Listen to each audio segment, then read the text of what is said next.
everybody. Welcome. And welcome. I'm Marc Sachnoff, Buddhist business strategist, founder of Modern Wisdom, and recovering former Microsoft executive.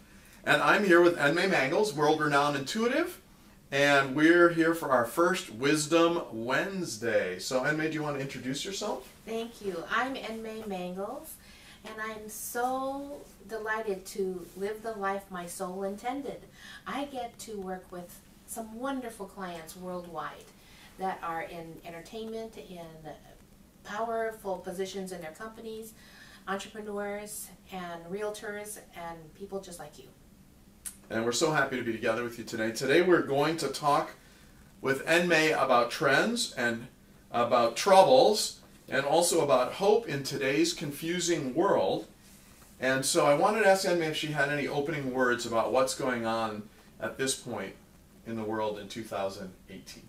We just completed our Olympics. Under the cloud of political sadness and gloom. And we can only hope and visualize the greatest outcome for our world and our nations and our peoples. We only have this chance, and I would ask that all of our heads of state be aware and be conscientious of what conditions they have, what kind of power they hold, and to be kind. Kindness is always a good thing. So let's start by talking a little bit about how things are going in the world of entertainment. I know you've had some thoughts about the Me Too movement. Do you think it's going to have lasting impact? Amazingly lasting impact. And in fact, it's been far too long awaiting its arrival. So, in Me Too, what I'm looking at is also the integrity of the men. There are many wonderful men that I get to work with, that I have experienced myself, who are of the highest caliber and carry themselves with that type of dignity and grace, compassion, and understanding of the plight of women in competitive conditions. It's time to acknowledge them as well. While there have been many, many evil men with the wrong use of their power, I am hoping that this movement continues through every industry, whether it be making hamburgers or housekeeping or retail or politics, that we are aware. And do you think there are more bombshells to come in the entertainment industry? Or? Absolutely. There are many more. Many more actors, actresses also who have committed atrocities upon other humans. Really? Well, we'll have to see about that. And so speaking of entertainment, you know, we talked earlier a little bit about Netflix and Amazon. Do you think that they're going to successfully overshadow HBO and the traditional networks? Immediately. And my feeling is, HBO, you've got to catch up. Let's do this. I think that there's some powerful opportunities to create some new mergers and acquisitions to create grand success for everyone. There's plenty of room. And we have to also look outside of our own country. Absolutely. Some of the biggest markets, especially China and India growing, and South America. Absolutely. And then recently, Marvel, the latest Marvel movie, Black Panther, was released. How did you like that? Beautiful. Beautiful depiction of bringing character to our black community and an awareness of the past. There are many heroes who need to be part of our new world, and it's lovely that the people who are coming up now, our millennials and even younger, have some heroes to look forward to. And speaking of heroes, do we think Apple's going to get into entertainment, or is it too late for that? Hurry up, Apple, and I'm so sorry, Microsoft. Sorry, that's my own feeling, but Apple, you are positioned tremendously well to take a very fast-paced opportunity of growth in production, in development, and perhaps even I'm sensing that Nat Geo and Apple should come together. Really? Nat Geo and Apple. Talk about mergers and acquisitions. I believe that that would be a beautiful way to bring technology and spread it widely through Nat Geo. Huh, interesting. And what about Microsoft? Why are you sad about Microsoft? I don't believe that they are positioned well enough unless they are a part of another merger acquisition. Perhaps HBO should be talking to Microsoft. Well, maybe so. Hey, speaking of business, we have also been talking a lot about the collapse of retail and the closing of stores and malls. Ooh. And I know that you have a lot of thoughts about Amazon's their amazing expansion and acquisition of Whole Foods. And how do you think this retail landscape is going to play out? Are we going to see a lot more retail big names going under or coming back, or what are you thinking? Well, Sears, I'm so sorry. JCPenney, I'm so sorry. I would love to see these wonderful icons of retail recognize the path of still an opportunity. And it may be that ideal merger right there. They have beautiful products and resources, but they don't know how to market to our new communities. And people are purchasing in a different way. They are using the opportunity of being the buyer, the seller, the wholesaler. So retail is not the same face at all. And we have to consider that there are many new pathways to procure anything. So with that in mind, do you think it's going to come down to a battle between Walmart and Amazon? Oh, well, Walmart, you're doing a great job, and I'm seeing that you're picking up some trends in being more modernistic in approach of home furnishings and the likes. So those type of comfort goods are now being more high touch, and I think that's a smart way for Walmart to go.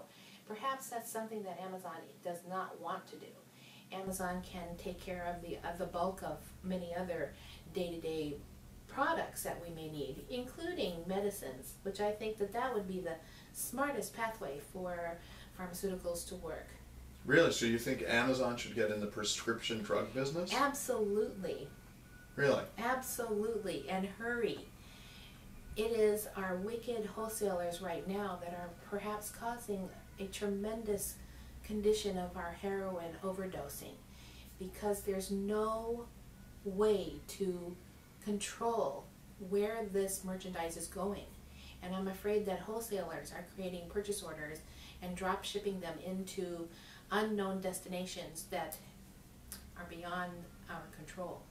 So do you think Amazon could have some positive impact on the opioid prescription epidemic? I do. I know this sounds wickedly crazy, but I am excited to see this happen for them.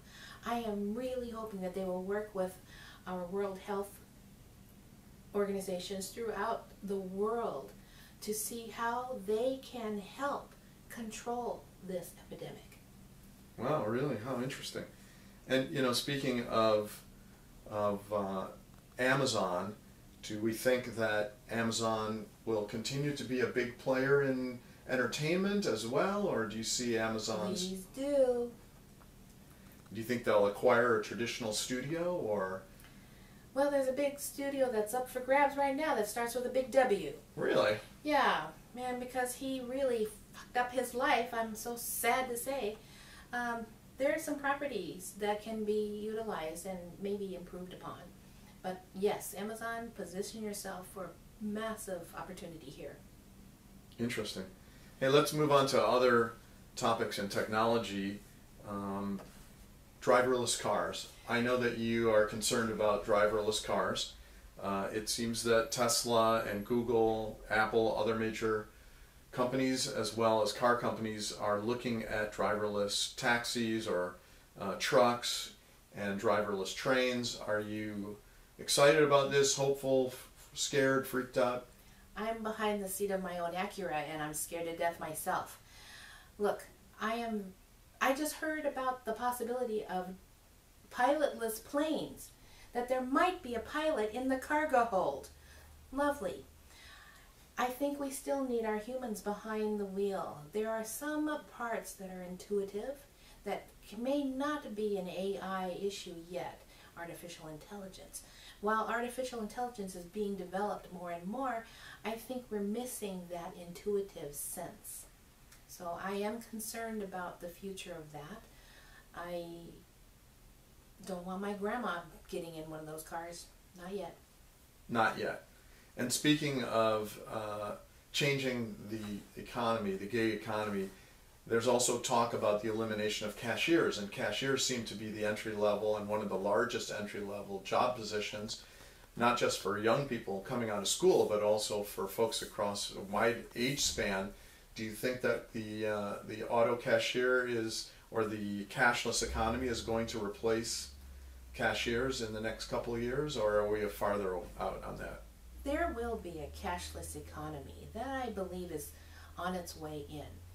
The human touch of the cashier between the retail name brand and the consumer is the only pulse point that is live and awake. And I believe he is a very important ingredient to a consumer's experience in a store. I believe that that person may change their title as a customer care representative rather than being just a cashier.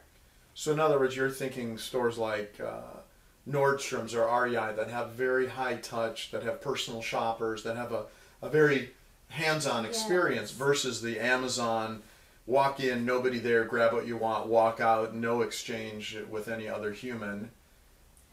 That makes me sad. We are a human community, a human world, and a human space. We have to have those intimate connections one-on-one throughout the day. If it's just to pick up a quart of milk or soy milk or your coffee down the street, I hope that that human connection is still available to us. So if they're taking our credit card or our Apple Pay or our Bitcoins, I believe that there's still that intimate connection of person to person. We love person to person at Modern Wisdom. So speaking of cashless economy and Bitcoin, what do you think about cryptocurrencies? What do you think about Bitcoin? It's been on an incredible roller coaster, got all the way up to $20,000 for Bitcoin, and then it crashed way back. Where do you think it's going? What do you think's going on there? Well, bravo for being so brave. So Bitcoin, I congratulate you for being so progressive. But will they be the one and only to stand up? No. I believe that there'll be several. And I believe that we have to look forward to a cryptocurrency economy. This is a condition of trust within our economy, within our leadership, in politics, and people have lost the heart and trust of our leaders, of our government, of controls of monies and currencies. It's time. So do you foresee a time where the dollar will no longer be the reserve currency of the planet, or do you think that these cryptocurrencies are going to replace the dollar, or is the yen or the Chinese currency or some other currency going to become the reserve currency? I believe the Chinese currency will become the reserve currency. Our government in the United States is facing a unilateral closure away from the world, and that concerns me. So our current leadership may be positioning us this way. Not my choice. I see. So you put your money on the Chinese renminbi at this point, huh? Well, yes. Really? Interesting.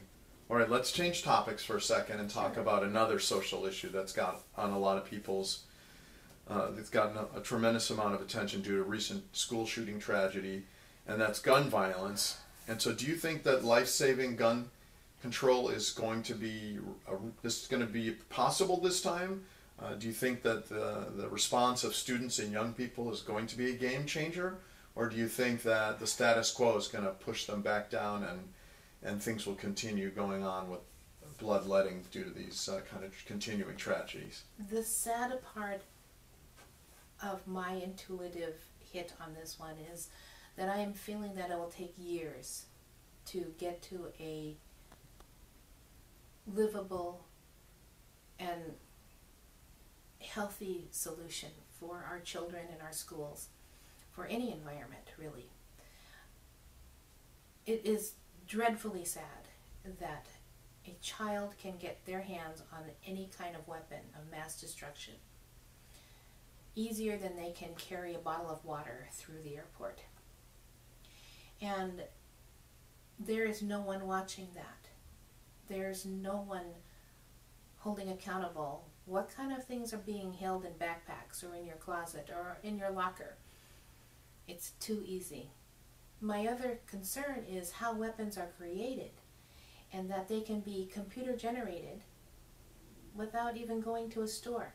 So you think the future problem is not going to be military assault rifles, the 300 million guns that are already in America? You think it's going to be people making their own guns using 3D printers or Yes. maker bots? Or Yes. You can buy parts for guns and assemble your own. I did it. Not because I wanted a gun. I did it because I saw what can easily be procured. So then how do you protect students? Is it through metal detectors or security guards? Is it arming teachers? Is it making schools into lockdown? I mean, how do you protect students if this is the case? I don't believe that arming teachers is our one solution. I think there's many solutions that have to be cultivated into the environment of the schools. So there's added protection, added security, added metal detectors that are going to be standard operating products and services that are part of the system. Here's something that you and I have talked about in the past, which is you can create all the systems you want, but you can't catch everyone. The one system that we haven't created is the ability to intuitively scan people for trouble. Do you think that there's a future in that, or do you think that that's too far out at this point? You know, I'm watching major companies use the word intuitive. Lexus just used the word intuitive parking assist. Cracks me up personally. So I wonder if that's intuitive or instinctive. And I believe that it's time for us to be trained more on how to detect intuitive hits, emotionally, spiritually, physically, mentally, mindfully, financially, in all environments. So in other words, and we'll talk about the difference between intuition and instinct and at another time, but are you saying that you believe it's possible to train people, whether instead of arming teachers, to train them to become intuitive scanners or investigators, Yes. to search through their student body to identify kids who may be going through trouble or problems that they are not actually talking about or willing to talk about? Do you think that's actually possible? Absolutely. I believe that we can train all of our educators and leaders in greater sensitivity. That means listening to their intuition. So many times they just ignore that feeling of the hair standing up on the back of their necks, or that feeling in their gut, or that I knew it feeling, and they just let it go. But in that split second, that's when decisions are positively made, not negatively made. That is a fascinating area for discussion, which we will come back to at another time. Hey, we only have a few more minutes, but I do want to talk a little bit about, we've talked a lot about many problems and negative things going on, but do you think there's some hope spots in the planet? I know you were concerned about the Olympics. Do you think that there are some places where we can draw real hope and inspiration for the future of humanity and our species? Core beliefs. I believe that that is where we need to come back, to meditate, to believe in a higher source, to respect our family and our elders, to create and ultimately grow friendships worldwide. I think that the more that we connect and communicate, the greater the intensity of depth that we'll have with each other, and a greater depth of understanding of each other, whether it be religious or political, economical or environmental. We need to listen. Listening is a great place to start. So speaking of that, what would you say to young people? What advice would you give to young people who may be becoming cynical or skeptical about their own future, or the future of the planet, or the future even of their own opportunity? I was just talking about this with my own granddaughter, who's now in college learning to be a vet. veterinarian. And my feeling is that they have so much to look forward to. I'm excited for them because we have to correct the wrongs that have been happening in our earth and our planet. And I am counting on my granddaughter to enjoy those wrongs being corrected. That's great. Any closing words you'd like to share? Any parting thoughts before we wrap up? Meditate. It's amazing how 3 minutes of getting to my happy place allows me to take in the juice of the day. Whether it be a very upset client or somebody who says, I don't want to do what I've been doing all my life, or if they're ready to make a massive change in their life. It's amazing how just 3 minutes of deep breathing and being in kind of my happy place, let's call it, allows me to recenter and reprogram and be revitalized. That's great. And you know what, myself as a longtime practicing Buddhist, I am a firm believer in meditation, and the meditation I do, out loud chanting as well, which I have found to be tremendously beneficial. Anyway. Chanting is like listening to music, by the way. Yeah. There is so much healing inside of music, so keep playing your music. Yes. So thank you. I want to thank you and May for spending some time with us, and hopefully we'll be able to spend more time together on a Wisdom Wednesday with Modern Wisdom.